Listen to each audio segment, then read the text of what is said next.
Mas que raio é esse de 2VP? Vou te explicar.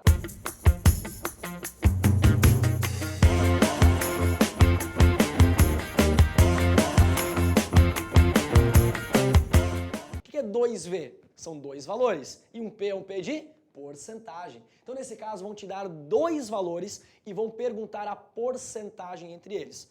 Dados dois números, quanto que um é por cento do outro? Essa é a ideia do 2VP. Vamos ver um exemplo então? Olha só. Uma sala de aula tem 40 alunos. Se 32 alunos passaram no vestibular, você está nesse grupo de certeza, você é do MTM, você vai passar. Quantos por cento desses alunos passaram? Vamos lá. Eu tenho uma sala com 40 alunos e 32, uma parte passou no vestibular.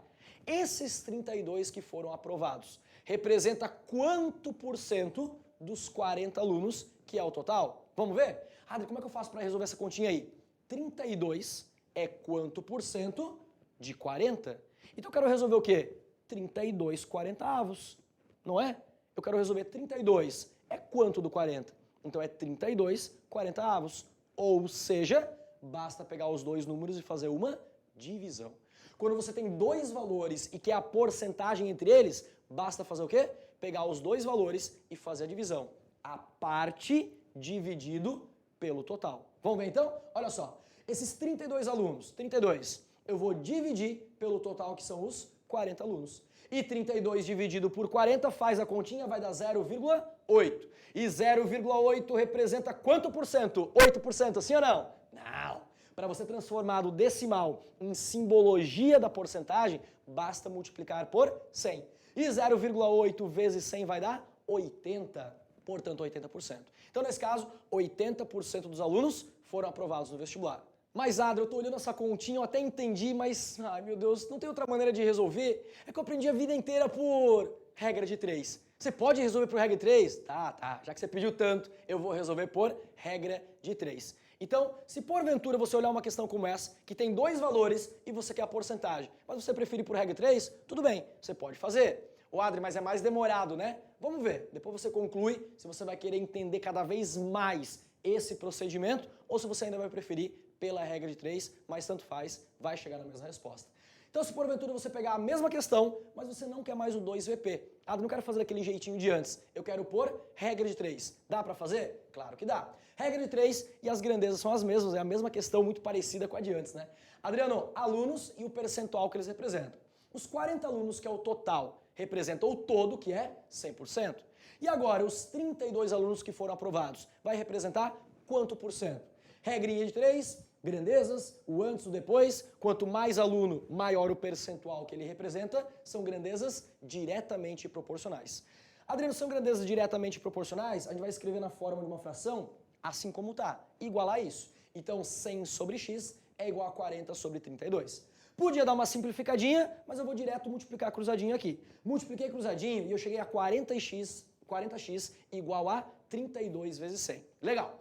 Adri, se o 40 está multiplicando, divide os dois lados por 40. Dividindo os dois lados por 40, chegamos em 32 vezes 100 dividido por 40. Interessante. 32 dividido por 40. É a continha que a gente fez antes. Multiplicado depois por 100. Porque a continha de antes deu 0,8. Que para transformar em porcentagem, a gente multiplicou por 100 depois. Lembra disso? Pô, Adri, verdade.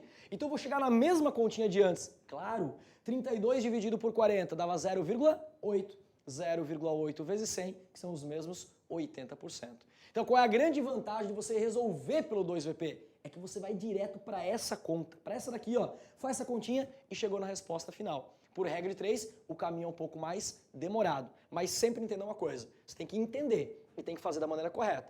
Se é a maneira que você mais entende essa por regra de 3, tudo bem, mas se esforça um pouquinho. Tenta começar a fazer algumas questões por esse formato. Você vai ganhar muito tempo e tempo é extremamente importante para a sua prova. Vamos lá então agora para quê? Para eu te mostrar uma questão de vestibular, como que cai, como é que você vai identificar na questão os dois valores e a cobrança da porcentagem entre eles. Vamos lá. Questão de número 4, questão da Unicamp. Olha só. Para repor o teor de sódio no corpo humano, Um indivíduo deve ingerir aproximadamente 500 miligramas de sódio por dia. Opa, aqui já tem um valor importante que pode ser usado na questão. Sempre lembrando, vai lendo a questão, tem um texto um pouquinho maior, já vai sublinhando, já vai destacando aquilo que é o mais importante. Depois você vai lá e faz as contas sem precisar ler todo o texto novamente. Considere que um determinado refrigerante de 350 ml contém 35 miligramas de sódio. Então, 350 ml, 35 miligramas de sódio. Beleza. Ingerindo 1.500 miligramas desse refrigerante em um dia, eita nós, você foi lá e tomou o quê? 1,5 litro de refrigerante, 1.500 ml desse refrigerante em um dia. Qual é a porcentagem de sódio consumida em relação às necessidades diárias? Bom, ele está perguntando o quê? Qual é a porcentagem? Adriano, se eu ingerir isso daqui em relação ao que eu preciso consumir por dia de miligrama de sódio, eu estou ingerindo ml de refrigerante. Tem uma continha aqui no meio para fazer. Mas qual é a porcentagem que eu vou ter? Vamos ver então? Olha só, a primeira informação importante que ele dá, que a gente vai ter que começar calculando por ela, é que quando eu vou lá e consumo o quê? 350 ml desse refrigerante, eu estou ingerindo 35 miligramas de sódio. Então, se eu ingerir 1.500 ml, 1,5 litro de refrigerante, quantos miligramas de sódio eu vou estar ingerindo? O que é isso aqui? 350 ml, 35 miligramas. 1.500 ml, quantos miligramas de sódio? Ou seja, uma regrinha de 3. Então, uma regrinha de 3 ali dentro, uma regra de 3 antes da conta da porcentagem. Vamos resolver então? Os nossos ml têm o quê? Miligramas de sódio. Então, para 350 ml de refrigerante, 35 miligramas de sódio. Para 1.500 ml de refrigerante, quantos miligramas de sódio eu vou ter? Não sei, eu vou lá e chamo de X. Beleza. São grandezas diretamente proporcionais, né? Quanto mais refrigerante eu ingerir, mais sódio eu estou ingerindo. E por serem grandezas diretamente proporcionais, você pode olhar direto para a proporção. Vamos fazer aqui, ó. Daqui para cá, eu dividi por 10. Então daqui para cá eu também vou dividir por 10, já que são grandezas diretamente proporcionais. E 1.500 dividido por 10 vai dar 150. Então se eu ingerir os 1.500 ml de refrigerante, vou estar ingerindo o quê? 150 miligramas de sódio. Aí veio a pergunta, se eu ingerir essa quantidade de refrigerante, quanto de sódio eu vou estar ingerindo em relação à quantidade diária que é necessária? Adri, em outras palavras, os 150 miligramas que eu estou ingerindo no refrigerante é quanto por cento dos 500 miligramas que eu deveria ingerir por dia? 150 é quanto por cento de 500? E se eu quero saber o 150, quanto por cento que ele é de 500, basta pegar o 150, o 500 e fazer uma divisão. Boa, vamos lá então. Olha só, o 150, que ele quer saber a porcentagem. 150, ele dividido pelo total, que é 500 miligramas que eu tenho que ingerir por dia. 150 dividido por 500, 15 dividido por 50, simplificando um zerinho. Vai dar 0,3. E 0,3 representa quanto por cento?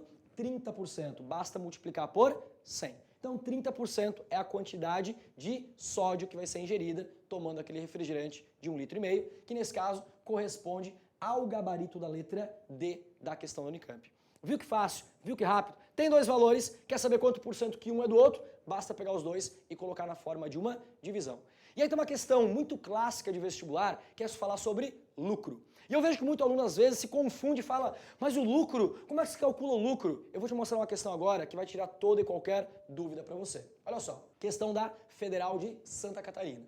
Um quadro cujo preço de custo era de R$ 1.200 foi vendido por R$ 1.380. Comprei por 1.200, vendi por 1.380. Ok. Nesse caso, o lucro obtido na venda sobre o preço de custo foi de 18%. É um item de somatório, é um verdadeiro ou falso, vamos ver se vai dar 18%. Aí eu vejo que muito aluno trava às vezes o quê? Mas como é que eu vou calcular o lucro? Tá muito claro aqui. Eu quero o lucro sobre o preço de custo. Mas primeiro eu tenho que saber o quê? O valor do lucro. Não confunda porcentagem de lucro com o valor do lucro. Vamos calcular o lucro primeiro? O valor do lucro? Vamos lá. O que é lucro mesmo? Fizemos uma questão anterior. Lucro é venda menos custo. E se eu vendi por 1.380, um quadro que eu comprei por 1.200, é só fazer a diferença dos dois. 1.380 menos 1.200 que vai dar? R$ 180. Então o meu lucro, o valor monetário do lucro é R$ 180. Agora a pergunta é, este lucro de 180 é quanto por cento em relação ao custo ou podia ser em relação à venda. Aí tem o lucro em cima do preço de custo e o lucro em cima do preço de venda. E a questão tem que deixar claro qual que ela quer. Aí sim eu vou calcular o percentual. Então entenda só, eu posso ter o lucro em relação ao preço de custo. O lucro sobre o preço de custo. Que nada mais é que eu pegar o lucro que eu tenho, o valor monetário, e dividir pelo valor do custo. Mas também poderia ser perguntado o lucro em relação à venda, o lucro sobre o preço de venda, que nada mais é que você pegar o mesmo lucro, o mesmo valor monetário. Se o custo é um, a venda é outro, a diferença é o lucro. E isso nunca vai mudar se esses valores não mudarem. Agora o percentual sim, esse vai mudar. Adriano, e esse lucro se é em cima da venda, ele vai ser dividido pelo valor da venda. Tá bem claro isso? Esse aqui é o percentual do lucro. Esse é o valor do lucro. É quanto deu monetariamente de lucro. Se for em cima do custo, divide pelo custo. Se for sobre a venda, divide pela venda. Vamos lá então? Qual foi o meu lucro? O lucro foi de quanto? O lucro foi de R$180. Então o lucro de R$180 que eu vou dividir pelo custo, que foi o que a questão pediu. E nesse caso custa de quanto? Custo de R$1.200. 180 dividido por 1.200. Se fosse o lucro em cima da venda, me ajuda, vai? Quem viria aqui em cima? O mesmo 180. Só que seria dividido pela venda, que é 1.380. 180 dividido por 1.200, que é a mesma coisa que 18 dividido por 120, dá 0,15. E 0,15 representa 15%. Mas a questão dizia que era 18%, é por isso que esse item está completamente o quê? Incorreto. Você entendeu bem a diferença aqui? Valor monetário do lucro é sempre o mesmo. Só que quando dividido pelo custo, vai dar o percentual de lucro em cima do preço de custo. Agora, quando for o lucro em cima da venda, é o mesmo lucro monetário, só que dividido pela venda. Ok? Pegou bem essa questão?